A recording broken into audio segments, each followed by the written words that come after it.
Hi, everyone. Hey, it's Doug and Janet Newberry. Yeah. Hope everyone's doing well today. It's Tuesday. Thank you for being patient. Most of the time we show up on Monday. Monday, sometimes the last 2 or 3 just haven't worked well. The challenge is our internet and getting to a place where we can use Wi-Fi. And if you can see, we are in the parking lot of Potbelly Sandwich Shop, which is right across the street from where we just got the tires rotated tire? On the plow, which is what our nickname is for the truck. And our Airstream is still in Magnolia. And it's still summer, and it's still around 100 degrees. So, but we found a shady spot today, and we're excited about that. Yeah. This parking lot has been good to us today. It has. It has. We got a free tire rotation. Thank you, Discount Tire. They're the Chick-fil-A of tire companies, if you ask me. They really are. Hi, Lindy. Hi, Lindy. And then I needed to get my sunglasses fixed. Both nose pieces were gone, and as we sat here and we just said, God, is there any place close by? And I literally turned and looked, and there's an eyeglass store, and the nicest man did everything I needed for free. So yeah, so it is. They do fun. have businesses for money around here, but we haven't been able to find them. You did buy an iced tea. I did buy an iced tea at Potbelly. We did. Yeah. So gosh, neat day that we're getting to experience today. Yeah. Untangling Chores and Money, Part 2. Part 2. Yeah. This is one that people keep asking for us to talk about some more.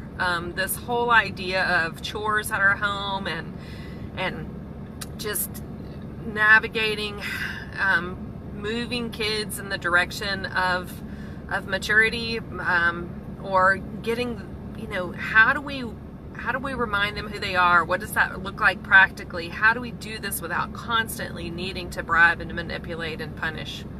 And getting them unstuck. Right. How do we move them from immaturity to maturity, and stay sane along the journey? And it can be a challenge. I can't promise you that every day feels sane, but I can promise you the whole story is going to end. It's going to end well. It is going to end well. All right. So the way we do these, we found it the best way to approach this is do our takeaways, at the end, but identify them at the beginning. Yeah, we'll kind of give you an outline. And then talk about them, and then circle back to what it was that the takeaways were, and hopefully they're solid takeaways for you. So, yeah. Anyway, under this, go ahead. Did you? Yeah, go ahead. All right. Untangling Chores and Money, Part 2. The takeaways: love is messy, and law gets ugly. That's a great conversation piece in its own. Number 2, invest in maturity, not compliance. And number 3, which is I wish I would have known this as a much younger parent. Take the option of being a rebel off the table for your child. Yeah. And that'll be a fun one to unpack. But we actually have a specific question that we have permission to share from someone in our online classes. That it's kind of like many people are trying to set a precedent with their get in a relationship, navigate a relationship with these things with young children, but some of you have asked us, what do we do when our kids are 16 or 18 and we've been doing it this way for so long, and these are the kind of struggles we're having, and that's what this question is about, right? Yeah, it is. And so many of us, I can identify with pieces of this, and I know so many of you will as well. Yeah, just read the question. Okay, yeah. Here we go. Question from a friend in our online classes. I'm at my wit's end. I don't have any solutions. I'm hoping you might have some wisdom that I am blinded to. So I'm turning here to you for help. My 17-year-old daughter. You could just put a semicolon right, and another semicolon right there. It's a hard age. And I had 3 daughters. Jaden had a daughter. So we've walked that trail. It's a well-worn trail. And it's. But anyway, my 17-year-old daughter and I have a totally broken relationship. Her only assigned household duty is to wash the dishes. The chores get rotated each month, and that is her chore this month. She hates dishes and work at home of any kind. She knows that she is required by me to get the dishes done before she leaves the house for any reason, but she consistently does not do them. I tried the consequence route once by informing her calmly and kindly that if she decides to leave the house without finishing her dishes, that I will turn her phone off for the day. She breached our agreement. I turned the phone off. And she used that to punish me by not contacting us all weekend and stayed out all weekend without us knowing where she was. Ouch.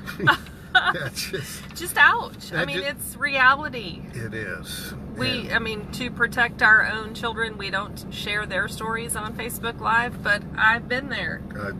I have too. I've been there, and this is hard, and this is real, and this is where we find ourselves often. It's just the reality of navigating. How do we help children grow up? How do we help them understand who they are as young adults?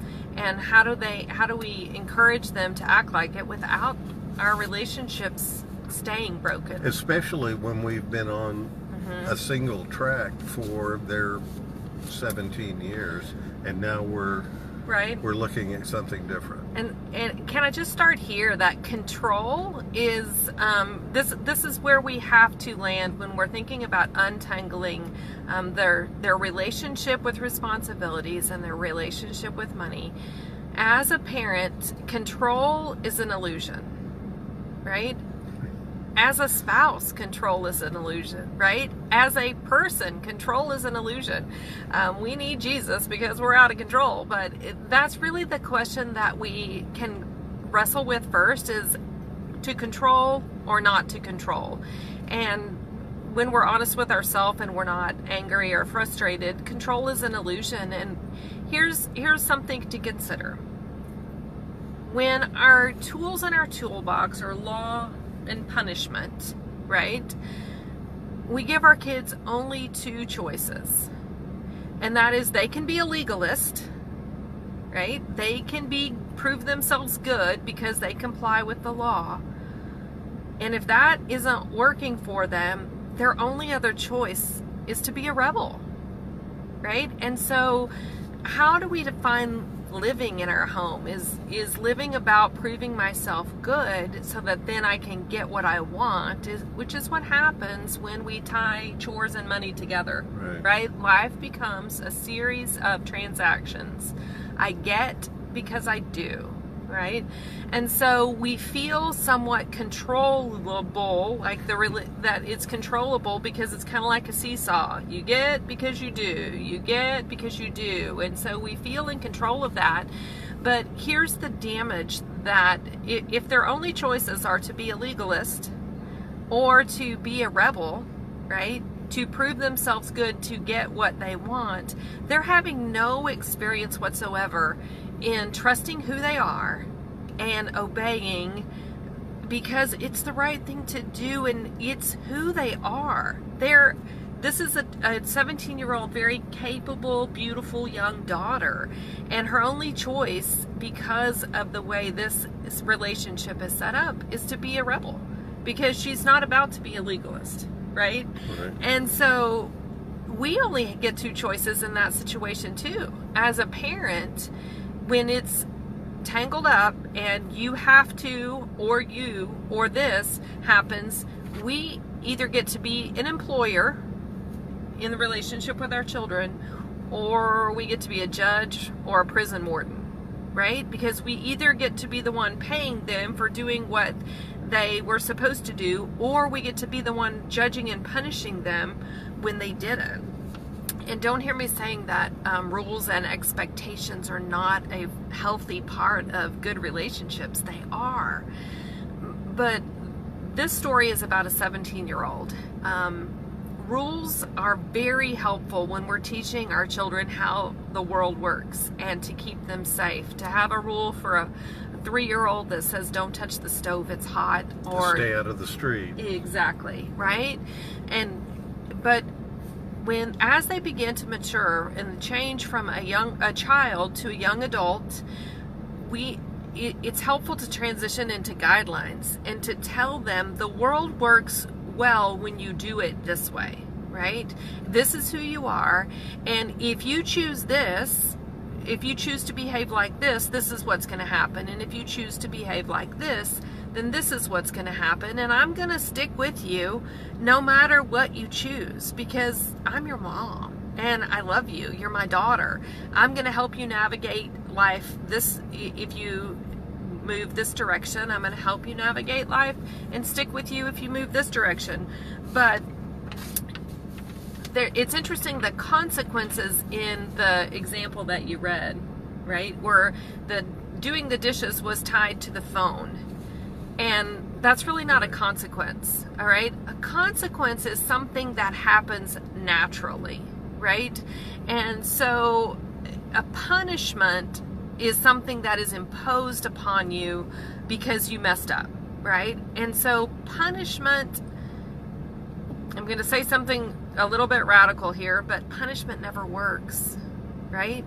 We have prisons all over the country that declare punishment doesn't work. And I'll say a little bit, something maybe perhaps more radical. If punishment worked, the cross of Christ was a waste, right? If we could be punished enough to change our behavior, right? But we're weak, we're ignorant, we need help. And so there's where love comes in the story. There's where love comes in the story. Love comes in to help us remember that I'm not a rebel. I'm a daughter, right? And so the consequence here is not the phone. The consequence is the impact and influence and relationship in my family, right? Am I becoming dependable in my family? And what's the impact and influence on my parents? What's the impact and influence on our relationship and with my siblings? And that's consequence is going to get totally lost as she's just fighting for the right to have her phone. Well, that's the only pathway that she is known, right?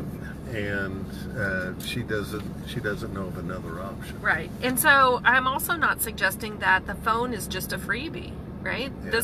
This young girl is a young adult, is 17 years old, and so let's untangle the chores from the money.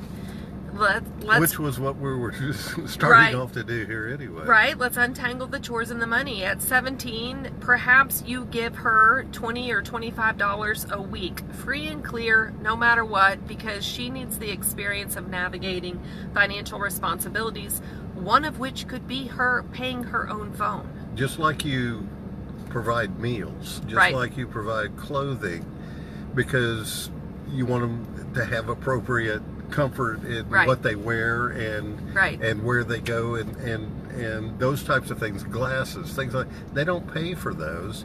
So give them some money to experience life with, instead of giving them everything they want, right? And begin to let them under the safety of the roof of your home while you're living together, while you're close beside them and can offer wisdom and stand with them in the consequences. But one suggestion in this story is to, instead of paying the money to the phone company, pay the money to the daughter, not for doing chores, but because then she gets to experience the responsibility of paying for her own phone, right? And you get to deal with the dishes in a totally separate story. She doesn't feel like she's trying to be controlled. She doesn't feel like she's trying to be manipulated, right? But she's actually being respected in the way that you're giving her the experience of using money, right? And you don't think about how much money you're paying, perhaps for car insurance, you're paying for their phone, you're paying for other things, and let them take a chunk of that just free and clear from responsibilities, but not in addition to the phone that you're paying for. Let them use it to pay for that, right? And there's a natural consequence to their immaturity if they don't follow through with that in the intended way that it's to be used for. And it's not on you. Right. And you can stand with her as she struggles because she doesn't have a phone because she didn't use the money to pay for it. She used it for something else. There's a consequence. And better to find this out and experience this and learn how, the rhythm of finances within the protection, under the protection of the home, instead of their freshman year Right. in college, where it could be a disaster by then. That Right. is not the place you want to learn a relationship with money. Not for the first time. And so the other idea too is, what if we're inserting law in the story, then she only gets to be a rebel, or she gets to be a legalist and she's constantly doing to earn, right? What if, and so our suggestion is, what if instead of a transaction, it becomes a transforming experience? What if we give her money because she needs it, and she also needs the experience of navigating her expenses with money? And so why don't we give her something that's going to transform her into the maturity of a 17-year-old? Right? Instead of the controlling seesaw transaction, something transformative. Because here's what that does for a mom or a dad, is you don't have to be the judge and the prison warden anymore. You get to be a mom, and you get to be in relationship with your daughter, instead of stuck in an employer with a bad employee, right? Or a judge with someone who's broken the law. We don't want to turn our sacred relationships into those kind of relationships. And so what if you get to be the mom and she gets to be the daughter, and you get to look at her in love and tenderly say, you're acting irresponsible, and you're not. That's not who you are. And remind her in love gently who she is, and that she's your daughter.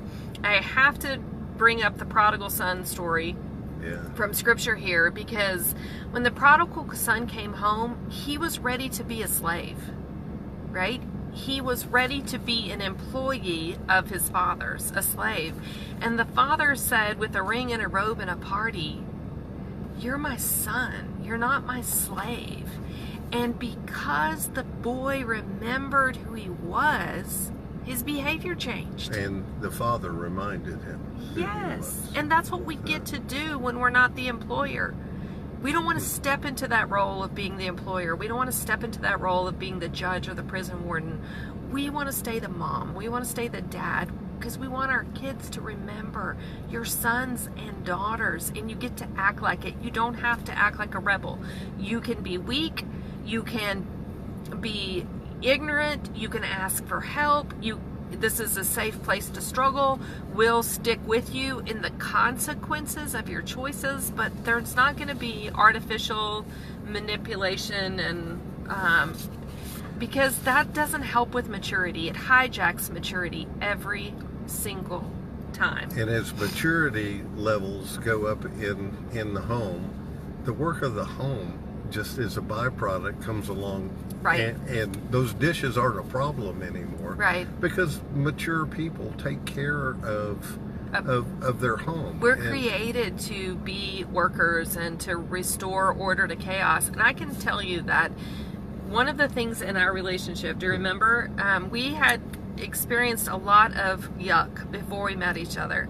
And when we began our relationship, we didn't even know why we said this, but what was our first thought when we began to share dinner together? I won't forget it, because I don't know where it came from, but I know where it came from. But we don't count. Right. We just said, we're not going to count in a relationship. And what we meant by that is, we're not going to say, if you do this, I'll do that. We just knew that had gotten us into trouble before. And you always feel like you're on the losing end of that, or you have to make your partner feel like they're on the losing end of that. And earning in relationship just didn't feel right for us. And so what if that's the way it is with our children too? And I will tell you, this man does the dishes every night, and he doesn't hold it over my head. Look at my hands. I don't owe him anything for it. It's who he is. He's acting like the servant-hearted, caring man that he is, and our children will too. They're immature. It'll take a while. It's messy, but there we land on our takeaways. Transactional relationships work well in industry. They don't work at all at home. And you can travel either road, and they're both going to leave you exhausted at the end of the day. Yeah. One is going to, you're fighting a rebel the entire way. The second one is you go to bed fulfilled, exhausted, right, but you have walked with a child into maturity, another level of maturity. Yeah, and you are going to be tired either way. In the first takeaway, we'll go back to that and we'll conclude with this. Love is messy and it's exhausting, but law gets ugly, and only love is going to build maturity. And there's your long run hope. Both love and law are hard in the short term, right? But law gives you no choices but for the child to be a rebel and for you to be a prison warden and for you to start figuring out what's the next punishment. That's not going to work. Law actually lends strength, reminds of identity, walks alongside of, helps navigate what's going on, and reminds our children who they are and our young adults who they are as young adults, and then they start to act like it. If you want to know what your child believes to be true about them, look at their behavior, because behavior is always a mirror of belief. And if you want to know what you're believing to be true about yourself, look at your behavior. If you're behaving like a prison warden, can I give you permission to remember who God says you are? You're a mom. You're a dad, right? There is great hope, right? Number 2, invest in maturity, not compliance. Right. Which is Compliance is not the same thing as obedience. Compliance is what we do to get what we want. Obedience is what we do because we trust who we are and because we care about our impact and our influence in the family. And so have that conversation in your family. Rewind this a little bit and let your children hear me say it. Compliance is what you do to get what you want. Obedience is what you do because you trust who you are and you remember that you're someone who cares. You care about your family, you care about the home, you are grateful for the things that you have, and so you take care of them. Those are true statements. When we get the other stuff out of the way and we land there is great hope, because love fuels maturity. Fear and compliance just keeps you needing to wake up tomorrow with another way to manipulate. Yeah, before you get out of bed, right, you're already in debt. And so I would ask this question of you. Are the weak becoming strong in your home? Are the immature becoming mature? Because that's what will happen in love.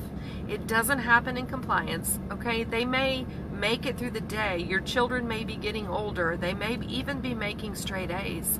But are they becoming more mature in relationship? Are they becoming strong in and of themselves? Are they becoming dependable young people? Because that's where they're going to find deep fulfillment, right? And number 3, take the option of being a rebel off the table for them and for you. Yeah. Because then your option is to be who you are. You're a lover. Your children are lovers too. We are created to be loved, and that includes discipline. Discipline and love are often synonyms, right? But discipline is about the person, and it is about leading them in the direction of a full and free life. Punishment is about the past, and it's about them having to pay for something they did wrong, right? It's paying for something in the past. That's punishment. Discipline is about reminding them who they are and guiding them into the future, right? Neither of them may work, right? Here's where it becomes the reality of relationship, because you can punish your children and they may not respond, right? You can discipline your children and they may not respond. And all I can say is God knows how you feel, right? Because it is going to be their trust of the truth that changes their behavior. And I would say your chances of them trusting the truth are greater in love than they are in law. right? And so our children get to learn who they are in relationship with us. They get to learn that they're sons and daughters and brothers and sisters and young adults. They don't have to be legalist. They don't have to be rebels. And we don't have to hang punishment over our children's heads as the fuel to get them to move from the couch to the kitchen. We can use the fuel of love. And it's a new fuel. The atmosphere of your home, you'll feel the change. Yeah. You'll experience it. Yes. And so it's one of the things that we love helping families do. Go to janetnewberry.com. We have 8 mini courses. We have 2 big online courses. We would love to help you navigate these conversations in your home, and our online classes all have an at the table online discussion group where you can ask questions just like she did. These conversations take place daily around the clock, and it's a safe place. It is people from all over the world that are coming with common questions just like this. And part of it is untangling our own identity crisis. And that's a helpful thing, because when we are confident of who God says we are, we can help our children be confident of who God says they are. And so our online classes could offer you some great support in that. Also, this is the same topic that will be on our Brave Love podcast tomorrow. So if you haven't subscribed, go to iTunes. It always, the new episode always publishes on a Wednesday. So look for Brave Love on iTunes. Okay. And thank you guys for joining us. Yeah. It's been fun. Share this with your friends, and leave a comment if you have a question. We'd love to hear from you. Yeah. And we'll see you next Monday night or Tuesday. Wherever we find Wi-Fi. Thank you. There is great hope. Bye.